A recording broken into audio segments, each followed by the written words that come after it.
de rien, et surtout pas du ridicule. Alors, au cours de notre entretien, ou des entretiens lecture que nous avons revisité Le Malade imaginaire, la comédie de Molière, et nous en avons extrait quelques scènes qu'on va vous présenter. Donc, Argan, voici le malade, est très inquiet pour sa santé. Il voit les médecins, son médecin personnel, M. Purgon. Il n'en a jamais assez. Des clistères, des lavements, il se ruine en médicaments. Et il a fait le projet de marier sa fille à un médecin. Donc, M. Diafoirus père et M. Diafoirus fils vont arriver et vont se présenter, et lui, il va en profiter pour leur demander une consultation. Entrez, messieurs, Diafoirus, père et fils.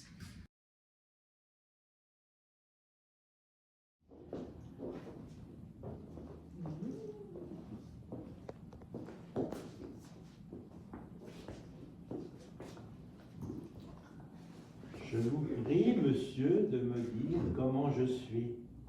Allons, Thomas, prenez l'autre bras de monsieur pour savoir si vous saurez porter un bon jugement sur son.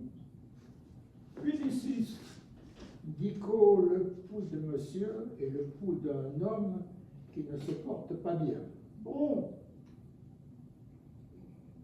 Il est duricule, pour ne pas dire dur, bien,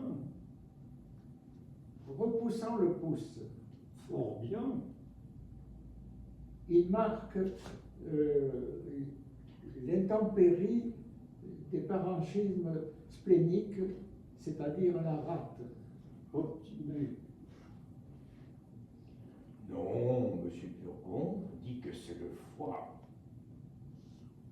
qui est Qui malade. dit parenchyme, dit l'un et l'autre. Ils ont, par le fait qu'ils ont une sympathie très étroite ensemble, par le brevet du pylore et souvent par les méacolidoques. Il vous ordonne certainement de manger force bouillon. Oh non, que du bouillon. Sans doute de manger force rôti. Non, que du bouillon. Oh, rôti, bouillon, même chose. Il vous ordonne fort prudemment et vous ne pourriez être en meilleure main. Merci, monsieur, et au revoir. Toinette est la servante de M. Argan. Elle n'a pas la langue dans sa poche. Elle se moque un peu de lui. Et elle voudrait surtout lui enlever sa phobie de maladie. Elle va se déguiser en médecin pour lui montrer que les médecins disent tout et n'importe quoi, et le contraire de ce qu'ils ont dit d'autres médecins. Voilà Toinette, déguisée en médecin, qui va s'approcher de M. Argan. Bonjour monsieur, comment allez-vous? Donnez-moi votre pouls. Il faut qu'il batte bien comme il faut. Oh, je vais vous faire aller bien comme vous devez. Mais ce pouls-là est impertinent. Qui est votre médecin? Monsieur Purgon.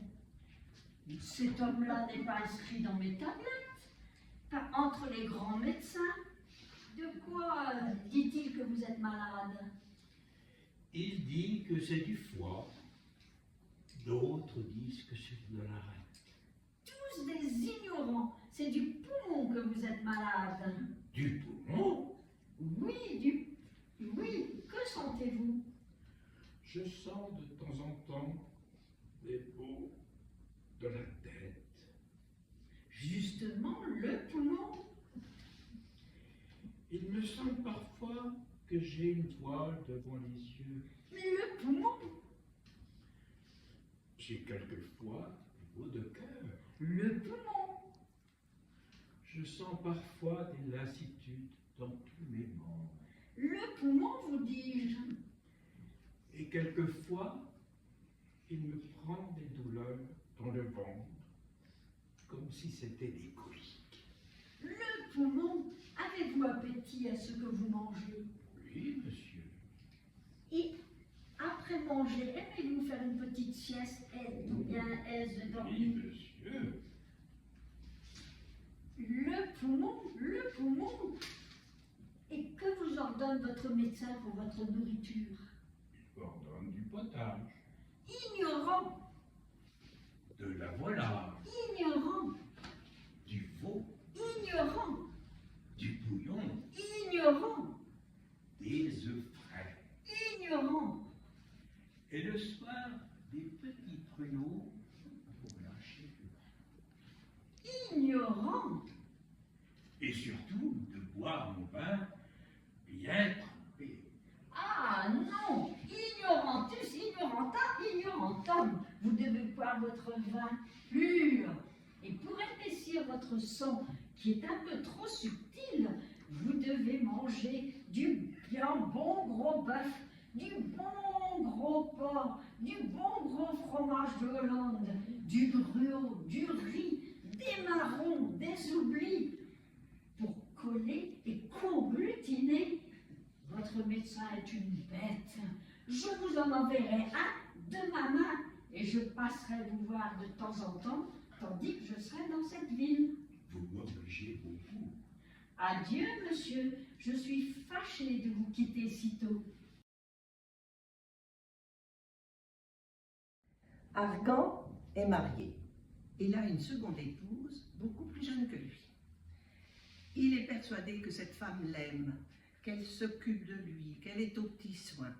Mais Toinette n'est pas dupe et elle va monter un scénario pour prouver à Argan que sa femme, en fait, est très intéressée par son argent. Elle va conseiller à Argan de faire le mort. Ah, mon Dieu! Ah, malheur! Quel terrible accident! Qu'est-ce, Toinette? Ah, madame! Approche-toi. Votre mari est mort. Mon mari est mort? Oui, hélas, le pauvre défunt est trépassé. Assurément. Assurément, personne n'était là lors de cet accident. Je me suis trouvée toute seule dans la maison.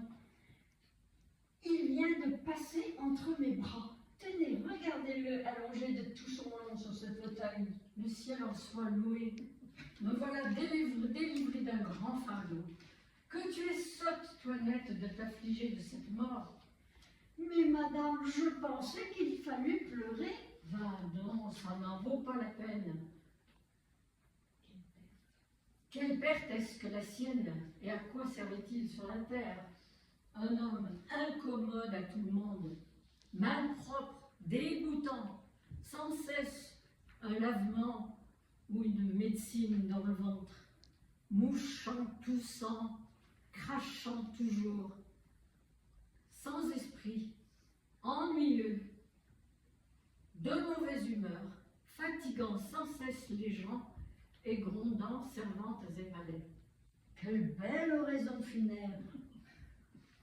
Il faut, Toinette, que tu m'aides à exécuter mon dessein, puisque par bonheur la chose n'est pas encore sue.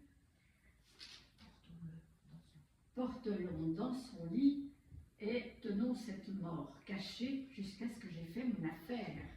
Il y a des papiers, il y a de l'argent, on veut me saisir. Il n'est pas juste que j'ai passé sans fruit auprès de lui mes plus belles années. Viens, Toinette. Viens, Toinette. Il se lève. Viens, Toinette. Viens, Toinette. Prenons auparavant toutes ces clés. Aïe, aïe, aïe! Est-ce ainsi, madame ma femme, que vous m'aimiez? Ah, le défunt n'est pas mort.